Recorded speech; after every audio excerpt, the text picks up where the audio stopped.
Welcome back to the channel. My name is Jeff. This is Jeff Reads, and I'm recording from Jeff Reads Abroad, which is basically my girlfriend's office on the third floor of her house out here in Jersey. So I'm here for the week, for the holidays, and wanted to record my Great Hunt episode, as I just finished it about a week ago and reviewing my notes. So thought I would just do that here. So I am trying to spend this year reading the as much as I can of the Wheel of Time. To recap a little bit, I'll link down to my Eye of the World episode below. I did a review of Eye of the World. My experience with the Wheel of Time is I discovered it just about when it was starting to be published back in the early 1990s. I've read the series probably 3 times up until the end of Fires of Heaven. Never made it past Lord of Chaos. So now that it's finally finished, I'm really interested in getting past the slog and actually getting into Knife of Dreams and finishing the series. Also the prologue, New Spring, which I haven't read either. So I love the first 5 books. I think they're some of the best epic fantasy ever done, easily. But I do need to make it past, those 5 books into the full-on series and kind of finish. So this is my journey. I'm hoping to do about a book a month. Take my time with Jordan, as I recognize that really the best way to read Robert Jordan is it's on his terms, not mine. So there's no speed reading or fast reading Wheel of Time, because it's too frustrating because of the way he writes. But taking your time and reading slowly and allowing the words to just kind of wash over you, and pause often when he goes off on divergent paths, that's kind of been a nicer way for me to read the series. So yeah, okay, let me jump into The Great Hunt. There'll be 2 parts of this show. I'll start off with a non-spoiler kind of review, talking about the book, and then I want to get into some spoilers because I'm now going to start to track certain themes and characters that are taking place throughout the whole series and how they're changing from book to book. So my general thoughts on The Great Hunt. It's a sprawling novel. It's kind of amorphous in its shape, and it's kind of interesting. There's pros and cons to that. But it starts off with this very, very detailed prologue where you are at sort of, a gathering of dark friends, and they're waiting for their master to show up. And you're at the point of view of someone called Bors, B-O-R-S. And as of this book, we don't know really who that is yet. And Bors is looking around at the crowd, and a lot of people, I think they're all masked for the most part. Think of Eyes Wide Shut, that ceremony that Tom Cruise went to by the end of the movie. But this character describes specifically, as he's looking around, he can tell this character is from this country, this character is a soldier, this character is this. And Jordan, I think, because it's been a while since I've read these, I think he's hinting, it's kind of like he plays games with foreshadowing, Jordan, for sure. He does it with a character by the name of Min, and Min's kind of power is she's able to see symbols over characters' heads, and those symbols are about their future, about what's going to happen to them. So I've been writing down every time Min has had a viewing of someone. I've been writing it down and keeping a little list because I want to see how he pays off on these. From the videos I've seen of folks who've read the entire series, I think that he does a great job in actually paying off on a lot of these foreshadowings that he does. But so a man called Bors, they sketch out about 7 or 8 people, pretty detailed about what they wear, where they're from. And the game is, as you go through the Great Hunt, can you spot the dark friends, right? And I was able to pick out 1 or 2, I think, from that. So we haven't visited some of the areas where some of these other characters live.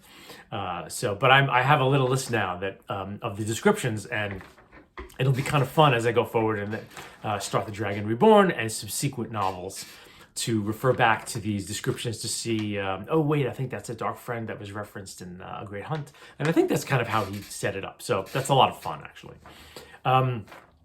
Immediately, though, with The Great Hunt, what I really loved about Eye of the World was there was a lot of novelty in it. They were constantly doing, coming to new places and doing new things, revealing new magic. And it was a very continually novel book, and that's kind of how I like my fantasy to be. Very much, I'm kind of ADD as a fantasy reader. I want new stuff in every chapter. I want new lore. I want new action. I want new concepts.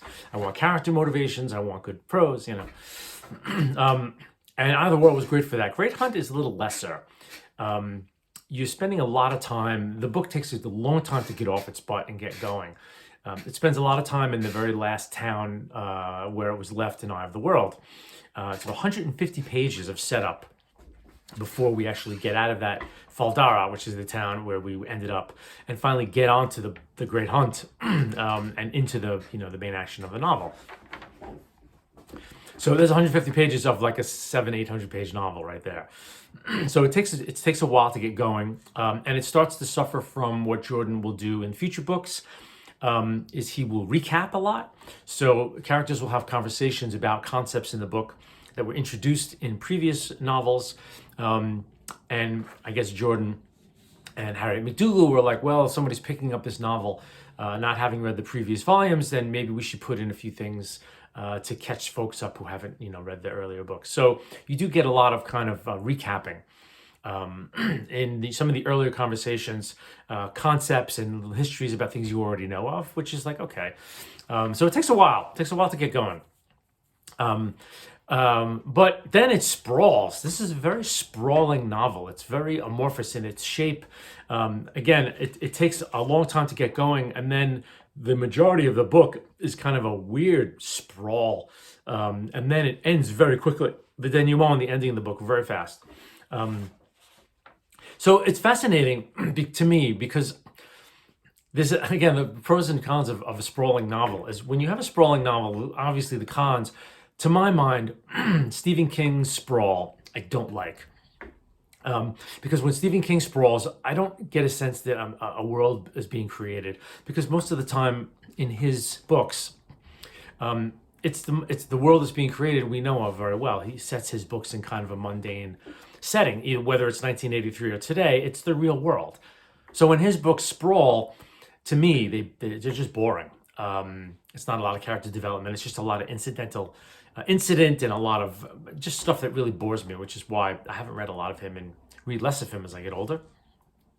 But when Jordan sprawls, he builds the world. So the sprawl has a kind of effect on your reading experience, and that, and there's a weird part of this where Rand and his group, they wind up chasing the Horn of Valere, which is this new thing that's introduced in this book. And they're chasing it, and then they go to this city and this town, and then they're back out of a town, and they come back. There's just a lot of weird incidental running around by his group that make the novel feel like, what is he doing? Like, what is all this? It seems very unshapely. But in a weird way, it has the effect it has is that you're actually chronicling things that really happened. I know it sounds goofy, but there's an authenticity to the way Jordan sprawls. At least now, I haven't made it through the slog. I haven't even started the slog ever, so I may be pulling out the rest of my hair when I get there. But there's something to the fact that there are there's a lot of episodic, incidental stuff that goes on in the bulk of this novel where you're just like, did he edit this thing, or didn't he try to shape this into like, a streamlined story? And in some ways, because he didn't, it lends the world a little more authenticity. Like these are actually the journeys of Rand and his compatriots, and because it's sprawling and kind of episodic, it seems a little more realistic. It's an odd thing to say, but that's kind of the effect that it had on me anyway. This read, ultimately, it's a sprawling book that's kind of a setup for the next couple of books to come. One of the big flaws is it's the same bad guy as Eye of the World, so the main villain survived the end of Eye of the World and is now the main villain in this. And there's something about that I think was a big mistake for Jordan. You're facing the same bad guy again, and it's the same kind of thing where the bad guy shows up in Rand's dreams or when he's hallucinations of some kind and taunts him all the time. So there are some episodic scenes of every once in a while the main bad guy shows up, and him and Rand have a discussion like, you're mine. No, I'm not. Yes, you are. And it's sort of like, it's kind of like place holding until they get to their final battle at the end of this book. And what, when the final battle happens, and you get a sense, you got a sense in the last book that he beat this guy. And you get a sense at the end of The Great Hunt that he kills this guy.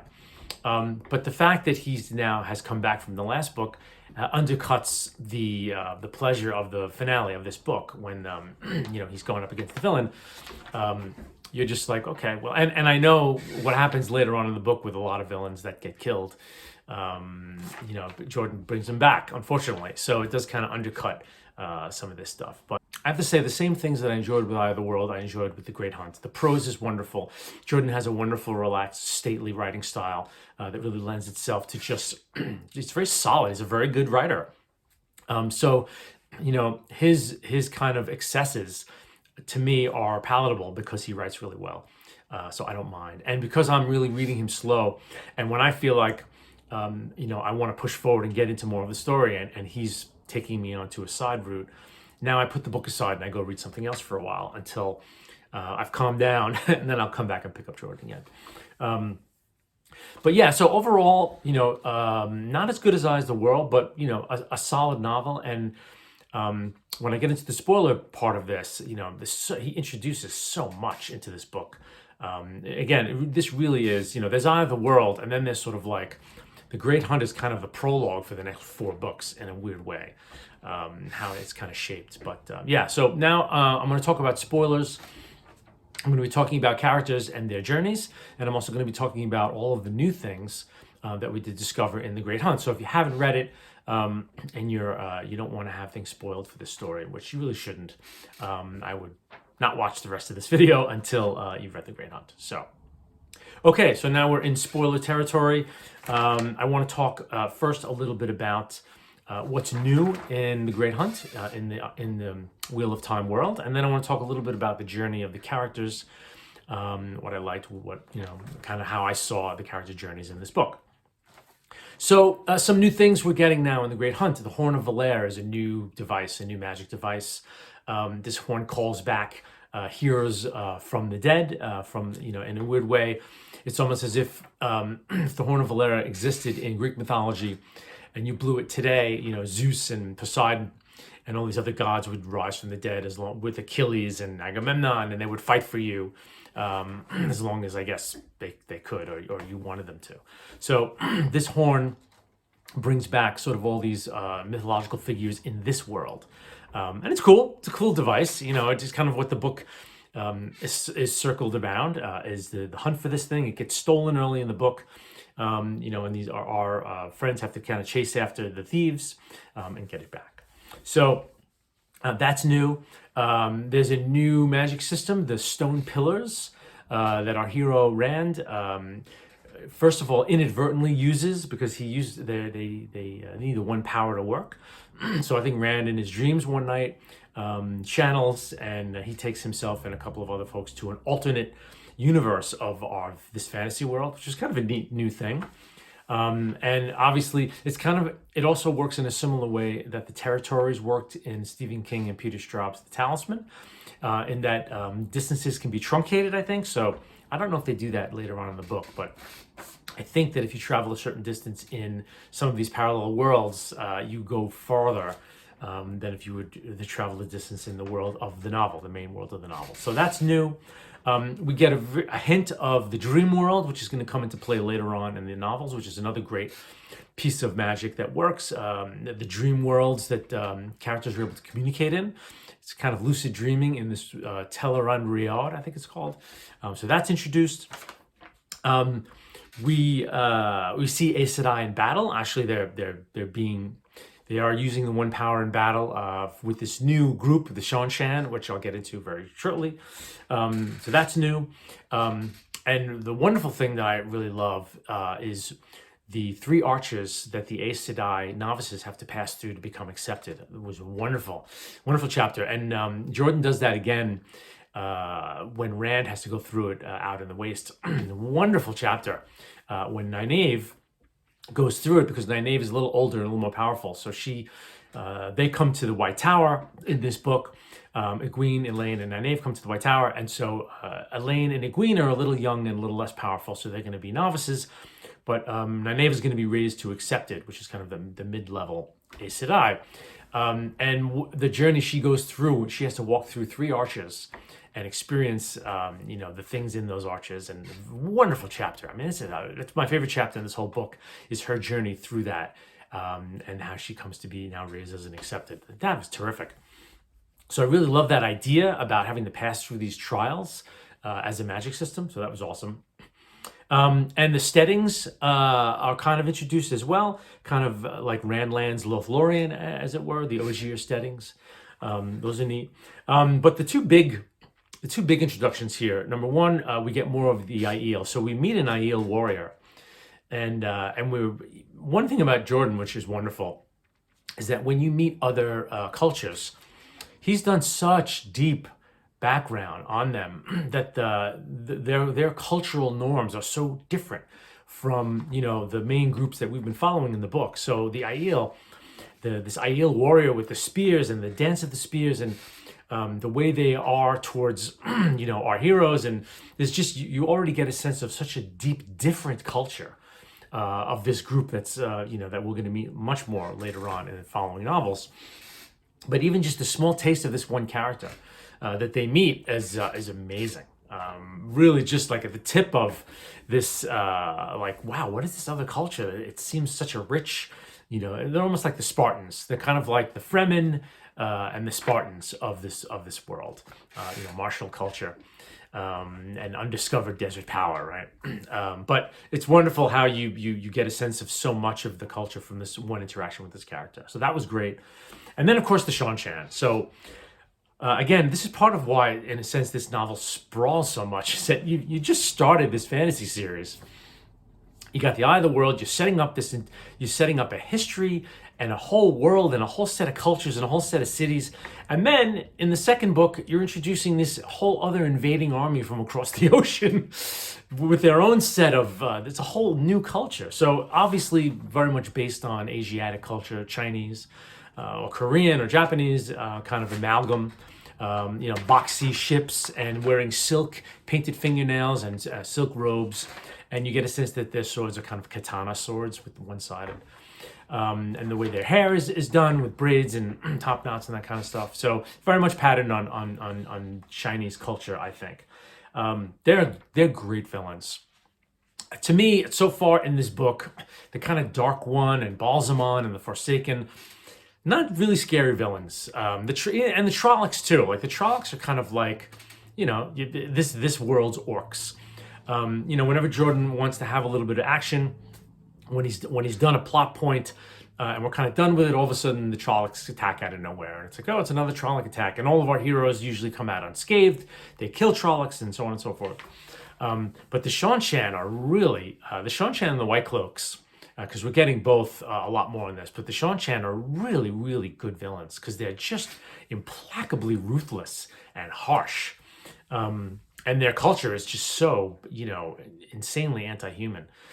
So that's really, when the Seanchan chapters, it made me realize that we had a villain problem beforehand. I kind of accepted the villains earlier on because it's like, as a fantasy reader, you're like, all right, Dark One, kind of Forsaken is kind of like the Nazgul, as it were. And but these group, forget it. Very much when I read these chapters, I was really terrified of my, my characters and falling into their hands. So, the idea that this is Arthur Hawkwing's armies coming back over the sea was a wonderful thing. And again, another uptick on the magic system, the leashes for the Aes Sedai, where there are, the Aes Sedai in the Seanchan culture are all controlled. They're leashed and used, and someone created these Terra Angriel that put around the neck of someone who can channel the one power, and they can only do what the person at the other end of the leash says they can do. It's brilliant, and really frightening and scary because some of our favorite characters, especially the 3 women, Nynaeve, Elaine, and Egwene, get caught up in Seanchan doings. It's scary, and especially Egwene gets captured for a while, and you're like, oh my God, they're so mean and they're just harsh and brutal culture that they're really great villains.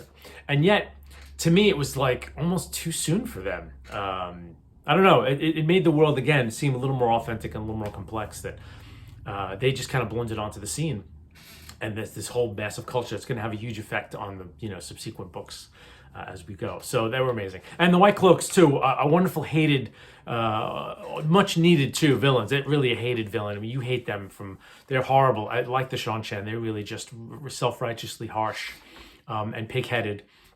And we hate them, amazingly.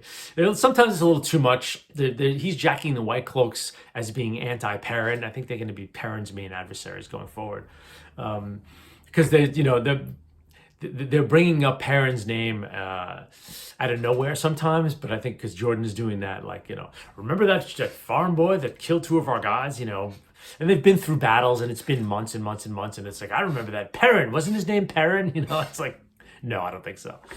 But they're good villains as well. And so far in The Great Hunt, the human villains are the better villains. Than the Dark One is. And what happens here too is I don't know this for sure, but I think Jordan swapped out the Dark One. So Balsamon, the main bad guy in the previous book, seems to me that was the Dark One. When Jordan wrote The Eye of the World, that he meant Balsamon to actually be the Dark One personified. Now when you're in The Great Hunt, it seems that he's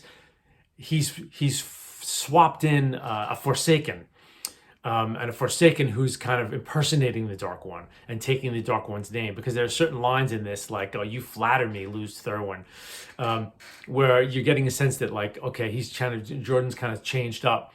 And Balsamon is not really the Dark One anymore. It's Shamal, who's going to be, I don't know, I forget what happens to him. There's so many bloody characters in this book, in the series, I should say. So that's that it kind of adulterates the villainy. And Padan Fain is a great villain too, who I think is now becoming Mordeth, or is merged with Mordeth. He's also a very frightening villain. So it's the Dark One and the Forsaken really are less frightening. And the Trollocs, we don't really, and there's not much of the Myrddraal in this. So the kind of spectral villains are less impactful in this book, and the human villains really are brought to the fore. One of the main things in this book for sure. So character progress. I want to talk a little bit about the characters, and then that'll be the end of this episode. We continue to follow. So Rand, what's happening with Rand now is that as a hero, he is vehemently rejecting the role of the Dragon Reborn. I'm not your savior. That's kind of his thing. And he's also rejecting Moiraine early on in the book, drapes him in takes all his clothes and gives him the banner of the dragon. She wants him to get used to being kind of a man who commands others, as he will need to be before the last battle. And Rand is struggling with that. Throughout this whole book, he's struggling with that role. And Matt and Perrin are making fun of him, like, oh, look who the big lord is now. It's gone too big to his head, and he hates that. So he's really pushing and struggling against that role, which keeps him human. I think Jordan's doing that in order to keep him. This is what's going to keep him from becoming kind of this megalomaniac that someone with that much power would eventually become, right? And he's continually, as much as he doesn't want to be used by the White Tower, I think his intense pushing off of that is also allowing them to manipulate him, because they kind of know that he doesn't want to be manipulated, and in a way Moiraine is kind of using that against him. That's his main 2 character traits, which I think carry pretty much. Rand's not the deepest, the deepest pool. He's pretty much, constantly battling against not wanting to say he's the Dragon Reborn, although at the very end of his book, I think he's forced to kind of reconcile with that in his heart. But I think that I'll find out early in the next book. But I think he finally does kind of say, he admits it in this book, that, okay, I'm the Dragon Reborn, fine, I am, and now I have to deal with it. But this whole book, he struggles against it the whole way. So, still, and also learning how to use the One Power. Now, he has no one to teach him. Because women who channel saidar can't teach a man to channel saidin. It's a whole different story. So he's having to learn kind of by trial and error how to touch the One Power, and Tam, having taught him how to interact with the Void, actually is helping him a little bit. I'm a little confused about the Void myself, though, because in a sense, his skill as a blade master. He fights a real blade master who has a heron mark sword and who actually is a blade master. He goes into the void, and when he's in the void, he beats Turak, who's this Shanshan blade master, and beats him soundly. But he doesn't use Saidin. So I'm kind of confused at what the void really is. I thought, in a sense, that the void was a precursor to channeling Saidin. He goes into the void, and then he channels Saidin. But there are times in this book, especially during that duel, where he's in the void, but he's not channeling, and he wins. So I didn't quite understand how Jordan is the void plus his access to Saidin. Like, what's the connection there? So I'm a little confused about that. I'm sure it'll be cleared up in subsequent books, I would imagine. But he's still good. I still like Rand. Like, book 2, like, I'm still on board with Rand. He can be annoying at times just because he's a petulant boy, but he's a good character. Mat and Perrin, not much really. Perrin in this book is kind of accepting a little more him. He's accepting his connection to the wolves. He's not really fighting against it anymore because it's being used now. One of the trackers absconds with Rand, and so Perrin is left to track these dark friends, and he does it through the wolves. So he's kind of becoming more and more accepting of his connection with this. But not too much more is done with Perrin. Not a lot is done with Mat in this book either. He's getting weaker and weaker, and because his connection to the dagger has been broken. Not broken, but the daggers have been taken from him, so he's like wasting away. Finally gets the dagger back. I think much more is done with Mat in the next book, but he's the one who blows the horn of Valair. So he's now bound to the horn. But character-wise, he's just Mat. He's persnickety and really kind of is really goading Rand most of the time, and is our sarcastic, character. So yeah, not a ton done for either of them in this book, in my opinion. As far as the women goes, Nynaeve, we're getting more of a sense of her power. She really is a very, very strong Aes Sedai, and she's able to use her power to get out of the trap that is laid for her, Egwene, and Elaine. So we see.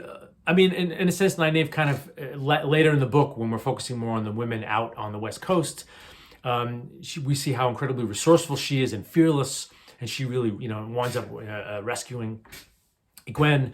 No problem making a plan, and she's able to fight off this group of Shanshan and not be captured. So we get a little bit more of her. She's a really powerful. She's a very likable character in The Great Hunt, actually. She gets really annoying later on in some of the books that I can recall, but she's really likable in this and a powerful and interesting character. Not much happens with Elaine. Elaine's kind of like a sidecar character in this. But something interesting, Egwene definitely, she gets captured and she becomes a Seldam. She becomes a demand, which is she's leashed and is basically trapped and ordered around by this other woman. And it's a harrowing experience, and it really drives something in her. And when she's freed, some really dark part of her is brought out. And so, she almost ruins their escape because they were sneaking away when Nynaeve rescued her.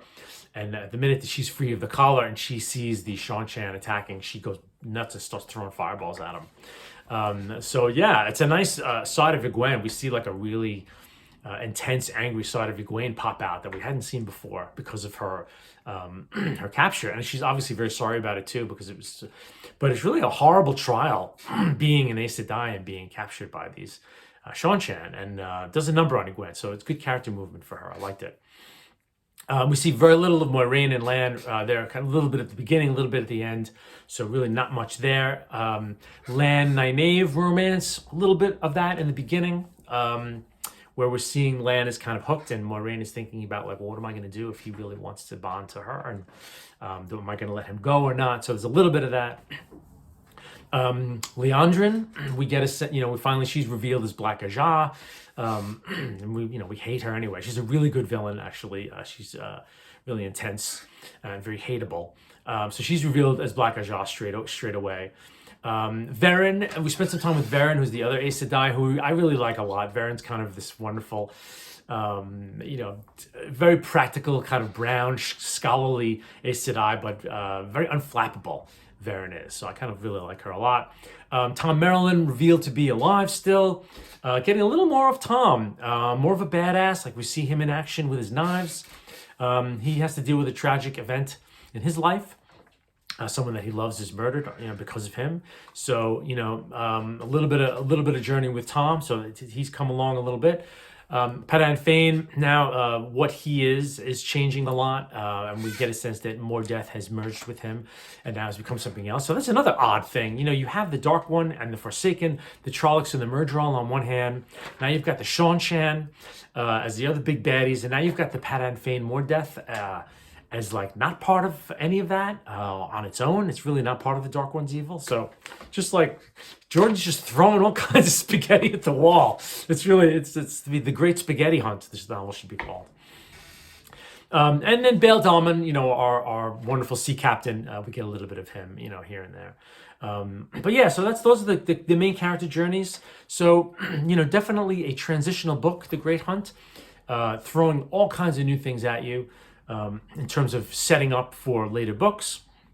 Not supremely satisfying as a shaped story nonetheless, but I think as a meal, as a Wheel of Time meal, it was very, there's so much in it that even though it was shaped kind of oddly, and you're getting things piled on new before you really are exploring fully things you've set up in earlier books, you're just like, all right, bring it on. Let it all mix up in this world and see what happens. So.